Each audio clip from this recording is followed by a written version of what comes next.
السلام عليكم ورحمة الله وبركاته. الحمد لله وكفى وسلام على عباده الذين اصطفى أما بعد. أعوذ بالله من الشيطان الرجيم. بسم الله الرحمن الرحيم. يا أيها الذين آمنوا لا تتخذوا اليهود والنصارى أولياء بعضهم أولياء بعض ومن يتولهم منكم فإنه منهم إن الله لا يهدي القوم الظالمين. وقال النبي صلى الله عليه وسلم الكفر ملة أو كما قال عليه الصلاة والسلام. সর্বপ্রথম শুকরিয়া জ্ঞাপন করি সেই মহান আল্লাহর দরবারে যিনি আজ আমাদেরকে এইরকম একটি সুন্দর মজলিসে উপস্থিত হবার তৌফিক দান করেছে। এই জন্য সকলে উচ্চ আওয়াজে বলি আলহামদুলিল্লাহ।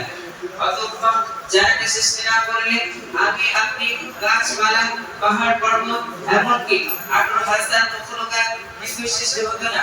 তারই দরবারে দুরূদ ও সালামের নজর প্রেরণ করি সকলে বলি সাল্লাল্লাহু আলাইহি ওয়াসাল্লাম।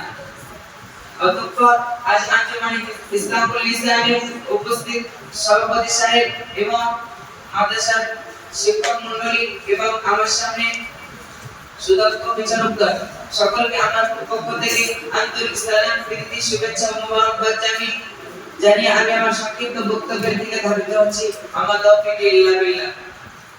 আমি আমার সংক্ষিপ্ত বক্তব্যের বিষয়বস্তু হিসেবে নির্বাচন করেছি ইসলামী সভ্যতা বনাম পশ্চিমা সভ্যতা। প্রিয় উপস্থিতি, আমাদেরকে প্রথমে জানতে হবে ইসলামী সভ্যতা কি আর ইসলামী সভ্যতা আমাদেরকে কি উপহার দিয়েছে। ইসলামী নিয়ম নীতি অনুযায়ী নিজের জীবন পরিচালনা করা হলো ইসলামী সভ্যতা। সারা দুনিয়া জুড়ে ছিল অন্যায়, অনাচার, জুলুম, নির্যাতন। সামান্য বিষয় নিয়ে মানুষদের মধ্যে হানাহানি, মারামারি, কাটাকাটি লেগে থাকতো। সভ্যতা বলতে পৃথিবীর বুকে কোনো কিছুই ছিল না। মানবতা এমন নাজুক মুহূর্তে অসভ্য জাতিকে সভ্য জাতিতে পরিণত করতে আরবের মরুর উত্তপ্ত ভূমি আগমন করেন হযরত মুহাম্মদ সাল্লাল্লাহু আলাইহি ওয়াসাল্লাম। রাসূল কারীম সাল্লাল্লাহু আলাইহি ওয়াসাল্লামের আগমনের পরে তৎকালীন বিশ্ব মানচিত্রে সবথেকে নিকৃষ্ট অসভ্য জাতি সভ্য জাতিতে পরিণত হয়েছিল। যারা তাকে ভালোবেসে অসভ্যতার অভিশপ্ত থেকে ইসলামের সুশীতল ছায়ায় জন্য হয়েছিল, তারাই হলো সোনালী যুগের সোনালী মানুষ। অতঃপর নবী করিম সাল্লাল্লাহু আলাইহি ওয়াসাল্লামের অক্লান্ত পরিশ্রম ও মেহনতের মাধ্যমে পৃথিবীর বর্বর আরব জাতি সভ্য জাতিতে পরিণত হয়েছিলেন।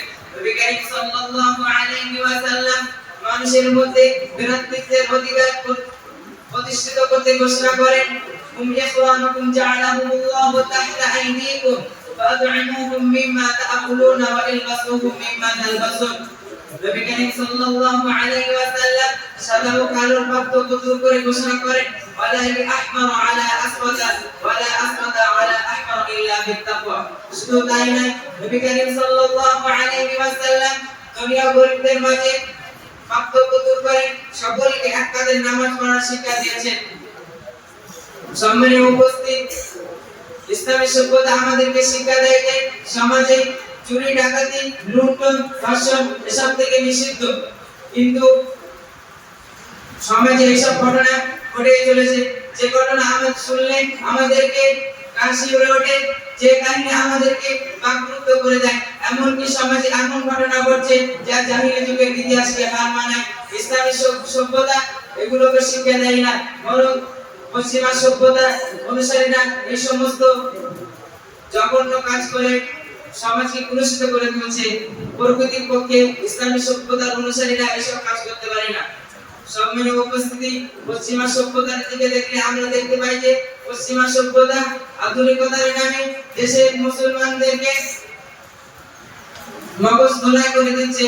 তাদের নোংরামিতার বিভিন্ন জায়গায় ফাঁসিয়ে দিয়ে জাহান্নামের দিকে ঠেলে ফেলে দিচ্ছে। আজকে পশ্চিমা সভ্যতার বিষাক্ত ছোঁয়া আমাদের মন মস্তিষ্কে ছোঁয়া লেগেছে। সুতরাং আমরা যদি পশ্চিমা সভ্যতার অনুসারী হই তাহলে আমরা শান্তি মুখ কখনোই দেখতে পাবো না। সুতরাং আমাদেরকে ইসলামী সভ্যতার অনুসারী মনে প্রাণে মেনে নিতে হবে। সুতরাং আল্লাহ রাব্বুল আলামিন আমাদের ইসলামী সভ্যতাকে মানার তৌফিক দান করেন। এই বলে আমি আমার সংক্ষিপ্ত বক্তব্য এখানে ইতি করছি। অসুবিধা হবে না।